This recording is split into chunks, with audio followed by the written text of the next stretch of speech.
एक रौनकपुर नाम का गांव था। गांव के बीचों बीच एक सुंदर सा सोने का जादुई पेड़ था। वह पेड़ सोने का था और फल तो हीरे मोती से भरे हुए रहते थे। वह पेड़ पूरे गांव वालों की मदद करता था।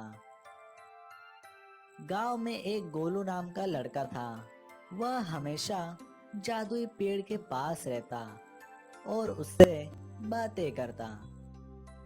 एक बार एक गरीब किसान उस पेड़ से कुछ मांगने आया।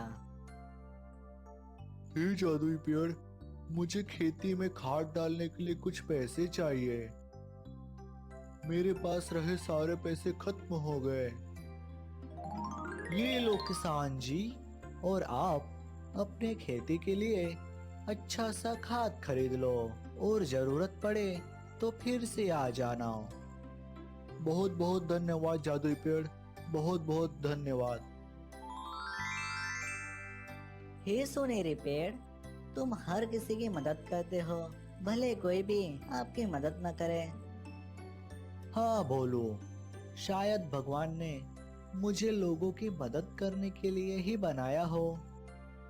तो क्या हुआ सुनहरे पेड़, मैं तुम्हारा ख्याल जरूर रखूंगा। एक दिन की बात है।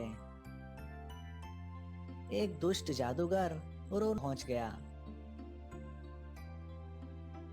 मैंने सुना है इस गांव में कोई जादुई पेड़ है। अगर सही निकला तो मैं उस पेड़ की सारी दिव्य शक्तियां खींच लूंगा और खुद ज्यादा शक्तिशाली बन जाऊंगा।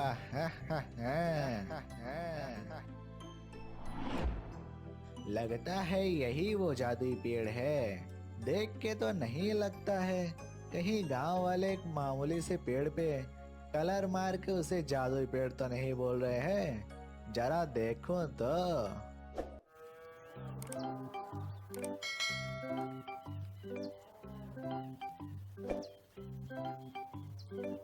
हे जादुई पेड़, मैं बहुत दूर से सफर करके आया हूँ। मुझे आगे सफर करना है, लेकिन मेरे पास पैसे नहीं है। क्या तुम मुझे कुछ पैसों की मदद कर सकते हो? हाँ मुसाफिर जी, ये लो पैसे और आप अपना सफर जारी रखो।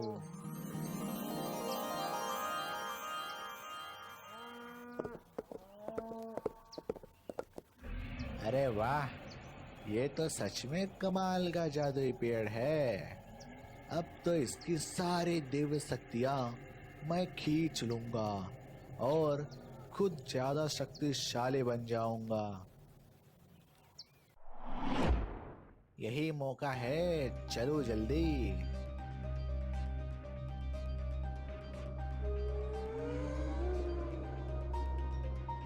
ओए, कहाँ जा रहे हो? तू मुझे रोकेगा? ये ले।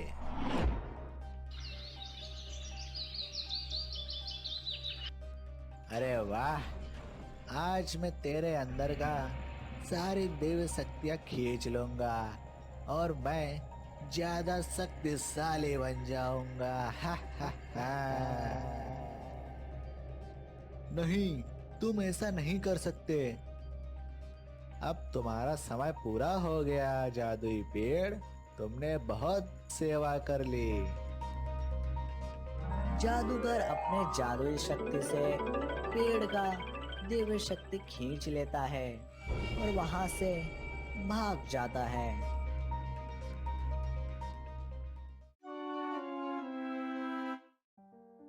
दूसरे दिन उस जादुई पेड़ को मरा हुआ देख पूरे गांव में मानो हड़कंप मच गया हो। अरे ये क्या हो गया? ये जादुई पेड़ मर कैसे गया? सभी गांव वाले घर चले गए होते हैं, लेकिन भोलू वही नाराज होकर बैठा होता है। तभी अचानक वन देवता प्रकट हो जाते हैं।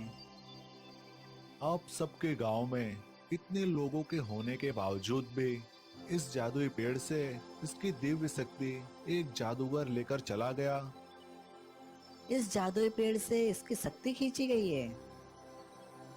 हाँ, कल रात को एक जादूगर आप सबके गांव में आया और इस जादुई पेड़ से इसकी दिव्य शक्ति खींचकर ले गया। अगर अब इसको जीवित करना है तो यह इतना आसान नहीं है जितना आसान सामान्य वृक्षों को जीवित करने में होता है।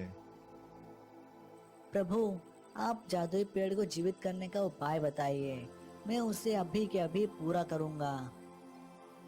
इसके लिए तुम्हें गांव के पश्चिम की ओर जाना होगा।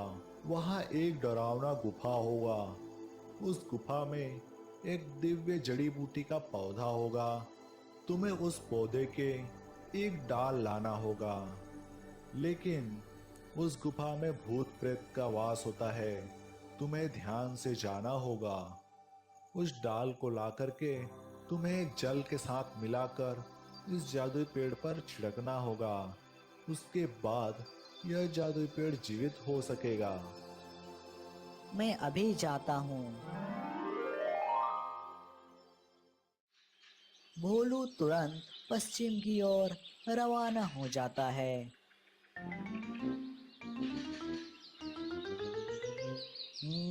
शायद यह वो गुफा हो जिसके बारे में वन देवता कह रहे थे।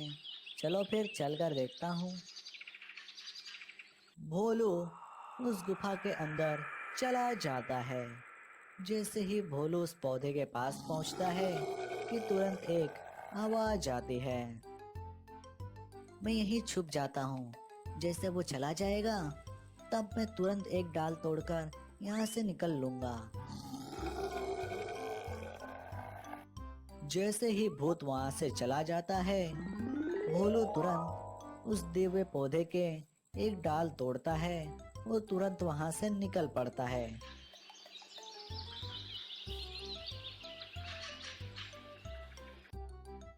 बस जादुई पेड़, बस और कुछ समय रुको, मैं तुम्हें तुरंत जीवित करता हूँ।